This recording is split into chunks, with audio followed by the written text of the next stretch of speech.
السلام علیکم ورحمۃ اللہ وبرکاتہ۔ ایک ویڈیو کلپ کے ذریعے سے سوال کچھ اس طرح سے کیا گیا ہے کہ سورہ الکہف کی آیت نمبر 109 کی تشریح کی گئی ہے ایک عالم دین کی طرف سے، اس کے صحت اور عدم صحت کے بارے میں پوچھا گیا ہے کہ صحیح ہے یا غلط ہے۔ بسم اللہ الرحمن الرحیم، الحمد للہ وحدہ والصلاۃ والسلام علی من لا نبی بعدہ وبعد۔ سورہ الکہف کی آیت نمبر 109 کچھ اس طرح سے ہے: اعوذ باللہ من الشیطان الرجیم، قل لو کان البحر مدادا لکلمات ربی لنفد البحر قبل ان تنفد کلمات ربی ولو جئنا بمثلہ مددا۔ اے میرے پیغمبر، ذرا ان سے فرما دیجئے کہ اگر سمندر جو ہے اس کو بطور سیاہی استعمال کیا جائے اللہ کے کلمات کو تحریر کرنے کے لیے، کلمات ربی، میرے رب کی کے کلمات کو اگر ضبط تحریر میں لانے کے لیے اگر سمندروں کو سیاہی بنا دیا جائے، لنفد البحر قبل ان تنفد کلمات ربی، میرے رب کے جو کلمات ہیں وہ ختم نہیں ہوں گے، یہ سمندر کی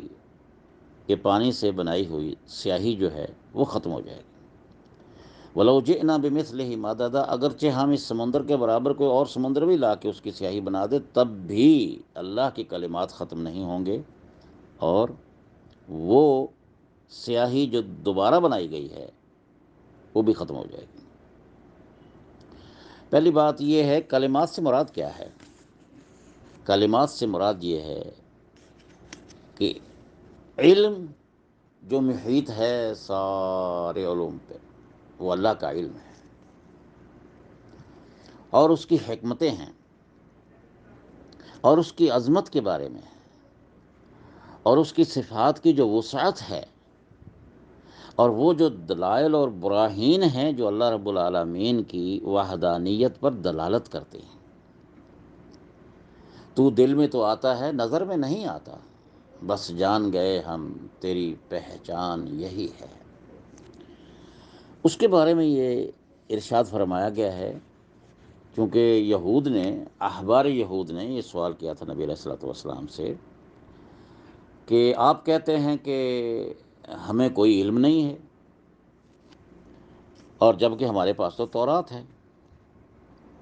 وہ اوتینا التورات، اور تو یہ بہت بڑا علم ہے، اور آپ کہتے ہیں وما اوتیتم من العلم الا قلیلا، کہ ہمیں تھوڑا سا علم ہے۔ تو یہ اس کا جواب دیا گیا ہے۔ دوسرا یہ ہے کہ انہوں نے نبی علیہ الصلوۃ والسلام سے سوالات کیے تھے، ایک تو یہ ہے کہ روح کیا ہے، دوسرا یہ ہے کہ اصحاب کہف کا قصہ کیا ہے، وہ کون تھے، ذوالقرنین کون تھا۔ تو سورہ الکہف کی ابتدائی آیات میں اور ان کا ذکر کیا گیا ہے، اور اس کا جواب پھر آخر میں بھی دیا گیا ہے۔ یہ 110 آیات پر مشتمل ہے، 18ویں پارے کی 18 نمبر سورت جو ہے سورہ الکہف۔ اس میں اللہ رب العالمین نے احبار یہود کا جواب دیا ہے کہ انہوں نے نبی علیہ الصلوۃ والسلام سے پوچھا تھا، آپس میں انہوں نے صلاح کی تھی۔ ویسے یہ ہے کہ بعض روایات میں یہ آیت مکی ہے، بعض میں ہے کہ یہ آیت مدنی ہے، کیونکہ مکے والے مشرکین نے بھی احبار یہود کے لیے پیغام بھیجا تھا کہ یار ہمارے پاس ایک ایسا نبی آیا ہے، ایک آدمی نے نبوت کا دعویٰ کیا ہے، تو ہم اس کے بارے میں ہمیں بتائیے کیا ہے۔ تو انہوں نے کچھ سوالات بھیجے تھے، یہی سوالات تھے، اور یہ ہے کہ نبی علیہ الصلوۃ والسلام جو ہے نا، وہ مدینہ منورہ میں جب تشریف لائے ہیں ہجرت کرنے کے بعد، تو ایک یہود کے پاس سے گزرے تھے، تو انہوں نے سوالات کیے تھے، اور ان سوالات کے جوابات پھر اللہ رب العالمین نے دے دیے۔ سورہ الکہف میں اس کے جواب موجود ہیں، اور انہوں نے پھر یہ بھی اعتراض کیا تھا جو ابھی میں نے عرض کیا ہے۔ یہ سورہ الاسراء میں ہے، آیت نمبر 85 ہے، یسألونک عن الروح، یہ روح کے بارے میں پوچھتے ہیں۔ روح سے مراد ایک تو جبریل علیہ الصلوۃ والسلام کی روح کہا جاتا ہے، اور ایک یہ روح ہے جو وَإِذَا وَنَفَخْتُ فِيهِ مِن رُوحِي، اللہ رب العالمین کا حکم مراد ہے۔ یہ انسان جو ہے نا، اس روح کی وجہ سے چل رہا ہے، جب یہ نکل جاتی ہے تو انسان نہیں رہتا، تو پھر وہ مٹی بن جاتا ہے۔ زندگی کیا ہے؟ عناصر میں ظہور ترتیب، اور موت کیا ہے؟ ان عناصر کا پریشاں ہونا۔ تو گویا یہ روح کے بارے میں انہوں نے پوچھا تھا کہ ان سے سوال کریں، احبار نے یہ کہا، علماء یہود نے یہ کہا کہ ان سے سوال کریں ان دو تین چیزوں کا، اگر یہ نبی ہوا تو بتا دے گا، اگر نبی نہ ہوا تو پھر یہ نہیں بتا سکے گا۔ تو یہ ان چیزوں کا سوال ہے۔ تو اللہ کی جو مخلوق ہے، جتنے بھی اللہ کے علاوہ ہے سارے مخلوق ہیں، ہر چیز اللہ کی ذات کے علاوہ سب مخلوق ہے، اور مخلوق کو فنا ہے، یہ یاد رکھنا۔ کل من علیہ فان وَيَبْقَى وَجْهُ رَبِّكَ ذُو الْجَلَالِ وَالْإِكْرَامِ، اللہ کی ذات باقی رہے گی بس۔ تو اللہ کی ذات اور اللہ کی صفات ہیں، یہ ازلی ابدی ہیں، جتنے بھی ان کے اسماء ہیں، جتنے بھی اللہ رب العالمین کے اسماء ہیں، اللہ کی صفات ہیں، یہ ازلی ہیں، ابدی ہیں، لا محدود ہیں، ان کا کوئی احاطہ نہیں کر سکتا، ممکنات میں سے نہیں ہے۔ تو اس لیے کہ اللہ کا علم اتنا وسیع ہے، اتنا وسیع ہے کہ نبی علیہ الصلوۃ والسلام نے مثال دی۔ آپ نے فرمایا کہ آپ تو یہ بات کر رہے ہیں نا کہ یہ سمندر جو ہے بر اعظموں کا، بر اعظم کیا، یہ ہمارا جو ستارہ ہے، ہمارا جو گلوب ہے، اس پلینٹ کے اوپر کیا ہے، 3/4 جو ہے نا، یہ تو پانی ہے، 1/4 یا 1/3 پانی وہ کیا ہے، خشکی کا علاقہ ہے۔ تو اس سارے کو مثال دیے مبالغہ کرتے ہوئے کہ اللہ کی صفتیں اتنی زیادہ ہیں، اتنی زیادہ ہیں، اس کا اتنا علم وسیع ہے، تمہارا علم ہے یہود و نصارہ، تمہارا علم اس کے مقابلے میں، یا ہم سب کا ملا کے علم جو ہے اس کے مقابلے میں اس کی کوئی حیثیت ہی نہیں ہے۔ حتیٰ کہ رب العالمین نے یہ بھی فرما دیا، سورہ لقمان میں ہے، آیت نمبر 27 ہے کہ وَلَوْ أَنَّ مَا فِي الْأَرْضِ مِنْ شَجَرَةٍ أَقْلَامٌ وَالْبَحْرُ يَمُدُّهُ مِنْ بَعْدِهِ 7 أَبْحُرٍ ما نفدت کلمۃ اللہ ان اللہ عزیز حکیم۔ اگر اس جتنا یہ پانی سمندروں کا ہے، جتنا بھی ہے اس وقت سمندر کا پانی ہے، یا زمین کے اندر جتنا بھی پانی ہے، 7 بر اعظموں کے اوپر محیط ہے یہ دنیا، اور باقی پانی ہے، اس کے جتنے بھی درخت ہیں ان کو کاٹ دیا جائے، ان کی کلمیں بنا دی جائیں، اور اس 7 بر اعظموں کا جتنا پانی ہے، اس میں سے 7 سمندر، جتنا یہ سمندر ہے، اس 7 سمندر اور بھی جمع کر دیے جائیں اور ان کو سیاہی کے طور پر استعمال کر دیا جائے، تو اللہ رب العالمین کی صفات اور آپ کی ذات کے بارے میں، اور آپ کی یہ صفتوں کی، جو صفات کی جو عظمت ہے، جو آپ کی وسعت ہے، اور جو دلائل ہیں، جو براہین ہیں، جو اس کے اندر حکمتیں پنہا ہیں، اس کو بیان کرتے کرتے یہ کلمیں جو ہیں یہ ٹوٹ جائیں گی، گھس جائیں گی، پانی ختم ہو جائے گا، وہ سیاہی ختم ہو جائے گی۔ یہ ایک انسانی ذہن کو قریب کرنے کے لیے کہ اللہ کے علم اور تمہارے علم میں کتنا فرق ہے، یہ بیان کیا گیا ہے۔ اور آپ نے فرمایا کہ علم العباد، جتنے بھی عباد اللہ کے بندے ہیں، وہ آسمان کے ہوں یا زمین کے ہوں، ان کا پورے کے پورے لوگوں کا علم قطرۃ من ماء البحر کلھا، وہ ایک قطرہ ہے۔ بلکہ ایک جگہ پر تو یوں بھی مثال دے دی ہے کہ جتنی بھی نعمتیں ہیں دنیا کی، اور نعمتیں جو ہیں آخرت کی، جنت کی، کا حبۃ من خردل، یہ رائی کا جو دانہ ہوتا ہے نا، اتنا فرق ہے۔ یعنی ایک مثال دی ہے کہ ایک خردل رائی کے دانے کے برابر ہے جتنی بھی نعمتیں دنیا کے اندر موجود ہیں۔ تو لہٰذا یہ بھی ایک مثال دی گئی ہے کہ چڑیا جو ہے اس کی چونچ میں کتنا پانی آ سکتا ہے، سمندر کے کنارے بیٹھ کر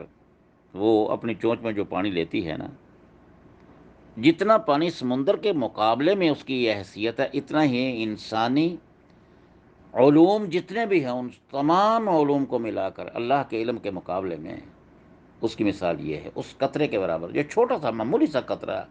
ایک چڑیا کی چونچ کے اندر آتا ہے، اس سے زیادہ اس کی کوئی حیثیت نہیں ہے۔ تو ان کا جو اعتراض تھا کہ اللہ تعالیٰ نے تو یہ فرمایا ہے کہ من یؤت الحکمہ ومن یؤت الحکمہ فقد اوتی خیرا کثیرا، تو اس میں تو بہت زیادہ مل گیا ہے اس کو، تو اس کے بہت ہی خیر مل گئی ہے۔ خیر ملنا ایک اور چیز ہے، اللہ کے علوم کا احاطہ کرنا دوسری چیز ہے۔ تو آخر میں یہ کہوں گا کہ وما اوتیتم ایھا الناس من العلم الا قلیلا من کثیر مما یعلم اللہ۔ علماء نے یہ عبارت لکھی ہے کہ اے لوگوں، صرف یہ نہیں ہے کہ عیسائیوں اور یہودیوں اور مسلمانوں جتنا بھی علم تمہارے پاس موجود ہے، تمہارا علم اللہ کے علم کے مقابلے میں کوئی حیثیت نہیں رکھتا۔ تو آئیے اب ہم اس عالم دین کی طرف چلتے ہیں جن کا یہ ذکر کیا گیا ہے۔ آپ کو پتہ ہے کہ علماء احناف میں سے علماء دیوبند کا جو ایک طبقہ ہے، تبلیغی جماعت کے نام سے معروف ہے، ان میں سے ایک عالم دین ہے۔ عالم دین بعض لوگ تو نہیں مانتے بھئی، اور صحیح ہے، ان کے اپنے نہیں مانتے، ان کو اپنے نے کہا، جن کا نام مولوی جمیل طارق ہے، تو وہ ان کو تو ان کے علماء نے پچھلے حال ہی میں کفر کا فتویٰ بھی دیا اس کے خلاف۔ اس میں مولانا ایک بہت بڑے اچھے عالم دین ہیں علماء دیوبند میں، منظور مینگل صاحب، انہوں نے تو یہ کہا کہ میں نے تو بھئی اس کفر پہ فتوے پر سائن نہیں کیے، لیکن علماء نے فتویٰ دیا ہے ہمارے علماء نے، اور یہ انہوں نے بات کہی ہے کہ وہ مستند عالم دین نہیں ہے، وہ ایک واعظ ہے۔ تو میں بھی یہ بات کہتا ہوں کہ واقعتاً وہ واعظ ہے، مستند عالم دین نہیں ہے۔ اور اس میں ایک عربی میں ایک ضرب المثل ہے، وہ اس کا اضافہ کرتا ہوں، وہ حاطب اللیل ہے۔ عربوں کے اندر یہ حاطب اللیل اس کو کہتے ہیں کہ رات کا اندھیرا ہوتا ہے تو وہاں لکڑیاں اکٹھی کرنے والا کیا کچھ اکٹھا کرتا ہے، اچھائی بھی اور برائی بھی، اچھی بھی اور بری بھی، ہو سکتا ہے سمپوریے بھی آ جاتے ہیں جو اکٹھے کرتے، جب اس کو نظر ہی نہیں آ رہا تو بہن اس کی وہی مثال ہے کہ یہ باتیں کرتے کرتے ایک ایسی حد تک نکل جاتا ہے، قرآن کا نام لیتا ہے اور قرآن کے خلاف کہتا ہے، حدیث کا نام لیتا ہے، حدیث کے خلاف کہتا ہے، بعض دفعہ عربی زبان بولتا ہے، لوگ متاثر ہو گئے ہیں کیونکہ اس کی شہرت ہو چکی ہے۔ تو حاطب اللیل سے زیادہ میں اس کی پرسنل لائف میں نہیں جاتا، اتنا ہی کافی ہے، کیونکہ اس کی زبان سے کچھ ایسے کلمات نکلے ہیں کہ جس سے اللہ کی پناہ مانگنی ہر ایک کو لازم ہے۔ مثال کے طور پر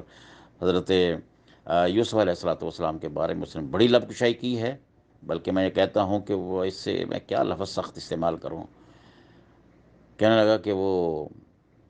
ان کا منہ کالا کر کے مصر کے بازار میں پھرایا گیا، علیہ باللہ، علیہ باللہ، یہ جاہل ہے۔ اور اسی طرح اس کی تفسیر بیان کرتے ہوئے یہ جو بیان کیا ہے نا، کل وَلَوْ أَنَّ مَا فِي الْأَرْضِ مِنْ شَجَرَةٍ أَقْلَامٌ وَالْبَحْرُ يَمُدُّ مِنْ بَعْدِهِ سَبْعَةُ أَبْحُرٍ مَا نَفِذَتْ كَلِمَاتُ اللَّهِ۔ اس کو بیان کرتے ہوئے کہا کہ زمین والے اور آسمان والے سب کو کہا کہ یہ کلمیں بنا دی گئی ہیں، اور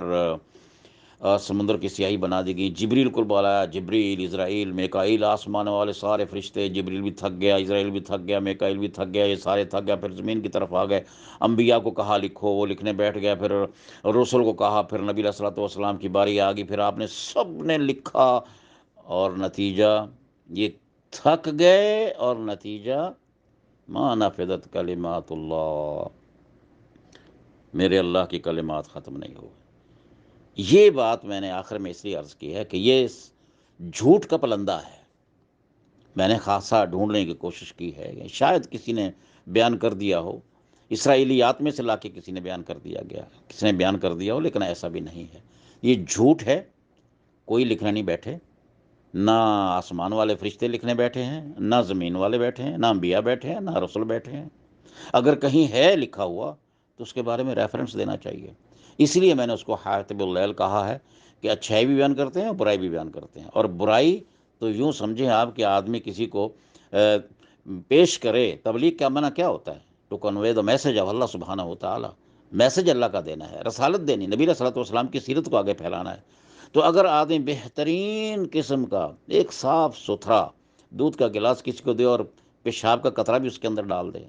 کیا خیال ہے آپ کا؟ آپ خود ہی فیصلہ کر لیں۔ بین ہی قرآن بھی بیان کر دیا جائے، حدیث بھی بیان کر دی جائے، اور ساتھ اسرائیلیات بھی بیان کر دی جائے، اور وہ جھوٹ بھی بیان کر دیا جائے، تو دعا ہے اللہ رب العالمین ہمیں